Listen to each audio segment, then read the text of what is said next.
देखिए फेंसिंग होनी चाहिए, लेकिन जो हमारी ट्रेड है, बार्टर ट्रेड है, फेंसिंग से उसको कोई मसला नहीं बनेगा। क्यों नहीं बनेगा? जब हमारे ऑलरेडी गेट होंगे बॉर्डर के लिए, जैसे अफगानिस्तान के साथ ट्रेड हो रही। पाकिस्तान, इंडिया और चाइना के बीच कोई वॉल ना बना दी जाए, तो उसके ऊपर फिर उनके जो एक्सटर्नल अफेयर्स मिनिस्टर है उन्होंने कहा कि नहीं, ये इंप्रेशन जो है वो कुछ अच्छा नहीं जाएगा, यानी कैसे बनाई जा सकती है। तो मैंने कहा मैं साजिद साहब से पूछूंगी कि कहीं मैक्सिको वाली वॉल जैसी कहीं एक दीवार यहाँ पे भी ना खड़ी हो जाए। चाइना और पाकिस्तान के साथ बॉर्डर वॉल बनाएंगे आप स्मगलिंग को रोकने के लिए, इनफिल्ट्रेशन को रोकने के लिए। इस वक्त हालत ये है कि कोई अदालत जमानत देती है तो अदालत पूछती है भाई प्रेस कॉन्फ्रेंस करोगे, नहीं करोगे तो भाई इस जमानत का कोई फायदा नहीं है। पाकिस्तान को जो है कोई सबक सिखाना चाहिए मोदी जी की गवर्नमेंट को। मतलब कौन सा सबक सर? मतलब ऑलरेडी हम बड़े सबक सीखे हुए हैं।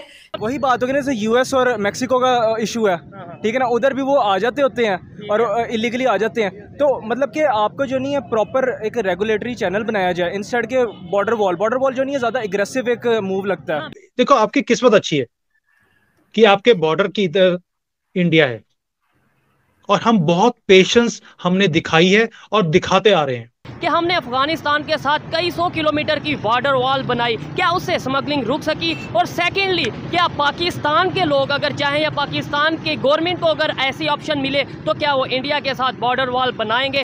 अब वो जब पाकिस्तान को हम स्यापा देखते हैं एक तरह से, यार इसका ना खत्म करो, फुल एंड फाइनल करो एक बार, ताकि हम आगे निकले। अब जो ये भूख मोदी जी ने खड़ी कर दी ना हमारे देश के अंदर, बच्चे बच्चे में है ये चीज कि हमने तरक्की करनी है, हमने देश को आगे लेके जाना है, हमने अपने आप को आगे लेके जाना है। दोस्तों, भारत और पाकिस्तान की सरहद 3300 किलोमीटर के आसपास है और इंडिया और चाइना की बॉर्डर करीब 3500 किलोमीटर के आसपास है। अभी अभी खबर आ रही है कि भारत पाकिस्तान और चीन बॉर्डर पर एक बहुत बड़ी वॉल बनाने वाला है।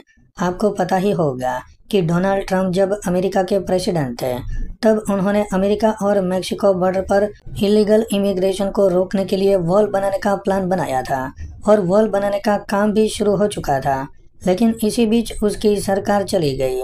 ऐसे में अब ये खबर फैल रही है कि भारत भी कुछ ऐसी ही तैयारी कर रहा है ताकि पाकिस्तान और चाइना की तरफ से जो आतंकवादी और घुसपैठिए भारत के अंदर आते हैं उसे रोका जा सके।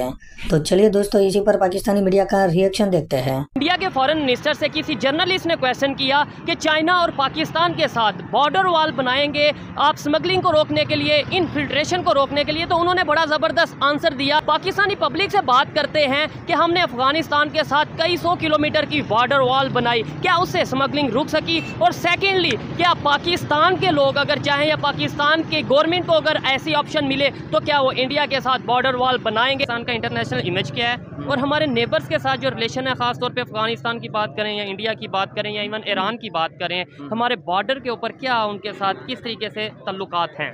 देखें, सबसे पहले अगर हम पाकिस्तान की बात करते हैं तो सबसे पहले अगर आपने किसी के साथ ताल्लुकात अच्छे रखने हैं तो आपको अपने घर में स्टेबिलिटी लानी पड़ेगी। ठीक है, पॉलिटिकल स्टेबिलिटी। हाँ, तो जो पाकिस्तान में पॉलिटिकल इंस्टेबिलिटी है ये सब चीज़ों की काजिज़ है कि जो चीज़ें ख़राब जा रही हैं। ठीक है, अगर हम इंडिया की अपने हमसाये की बात करें तो हम वही एक ट्रेडिशनल वे से चलते आ रहे हैं कि ये हमारा दुश्मन है, हमारा एनिमी है।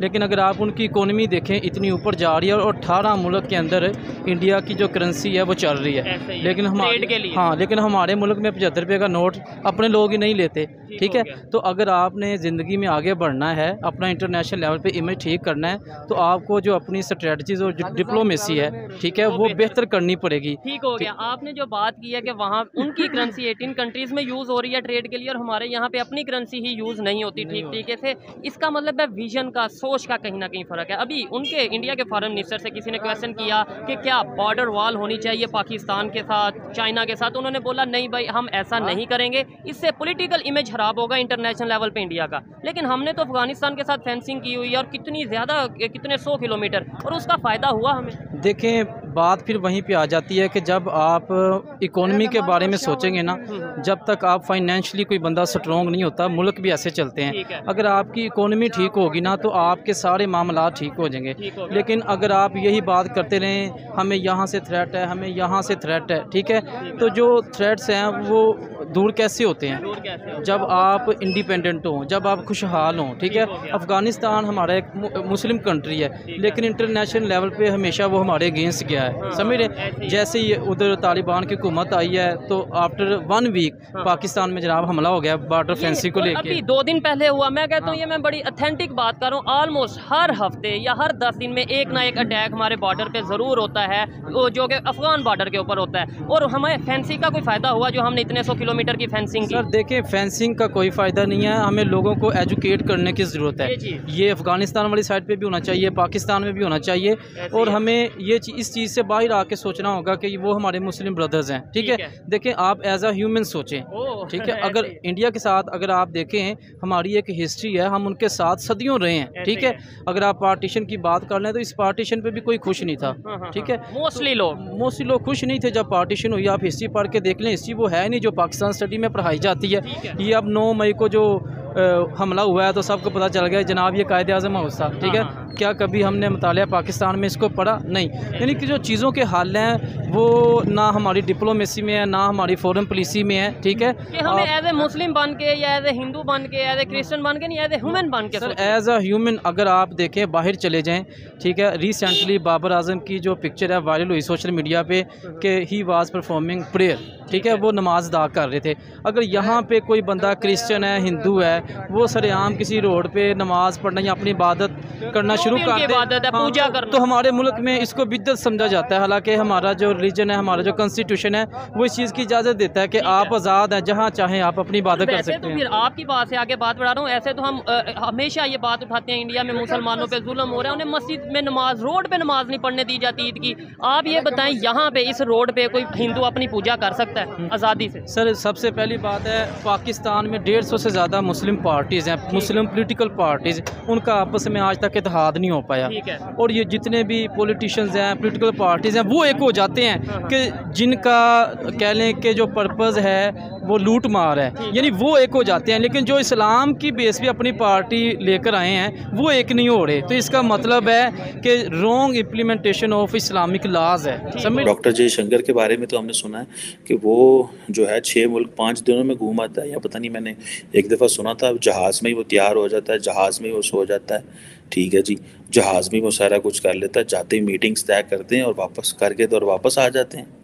हमारे जिधर जाते हैं उधर जाके पहले 5-5 दिन बिंदे ने मीटिंगां तय करनी होंगी ने, और दिन 5 रखे होते हैं, और 2-3 घंटे की मीटिंग है, 2 घंटे की एक मीटिंग करके उसके बाद अपनी वेलियाँ मारी, उधर जाके होटल्स में 5 स्टार में रहे, स्वीट बुक हुए होते हैं, और जाके अय्याशी मार रहे हैं, खा रहे हैं, पी रहे हैं, स्टेट के खर्चे जा रहे हैं। चलो अपने पल्ले से भी दे, लेकिन आपके इर्द गिर्द जो और लेकिन उसके हमें कोई तो फ़ायदा दो ना यार। हमारी यूथ को ये तो कुछ बताओ कि क्या करना है क्या नहीं करना। कोई यूथ को आइडिया ही दे दो, कोई यूथ को चीज़ें ही ट्रांसफ़र कर दो, कोई यूथ को बता ही दे को क्या करना है। हमारी सारी यूथ जो है वो सोशल मीडिया पे हुकूमत को गालियां दे रही है। वो इमरान खान के बने हुए हैं 5th जनरेशन वॉरफेयर, क्या हम उन्हें अपनी ज़ुबान में कहते हैं 5th ही है, वो 5th जनरेशन वॉरफेयर कर रहे हैं। वो कह रहे हैं कि जनाब हमने फ़ौज को ये कर देना, हमने रियासत को ये कर देना, हमें इमरान खान चाहिए, हमें ये चाहिए। अब स्पोर्ट्स में हम कहाँ खड़े हुए हैं? हम हॉकी में कहाँ हैं, फुटबॉल में कहाँ हैं, क्रिकेट में कहाँ हैं? इन चीज़ों में आप लोगों ने अपना मुआशरा हमारे की क्या है? अभी ह्यूमन डेवलपमेंट इंडेक्स आया है, और हमारा ह्यूमन डेवलपमेंट इंडेक्स रिसेंटली जो भी आया है उसके ऊपर भी वैसे बात करने वाली है। उसमें हमारी और सब सहारन अफ्रीका, चाद और इन ममालिक की हमारी पोजीशन बिल्कुल एक जैसी है। हमारी जो मोर्टेलिटी रेट है या बाकी चीज़ें जो हैं, इस हवाले से हम एजुकेशन और हेल्थ में हम कहाँ जाए भाई, ये चीज़ें बताएं ना। हम इस चीज़ पे खुश होते हैं हमारे डॉक्टर भाई चले गए, ये नहीं पता कि अगर डॉक्टर भाई चला गया तो जो पाकिस्तानी उन्होंने तो इलाज किन्हें करना है।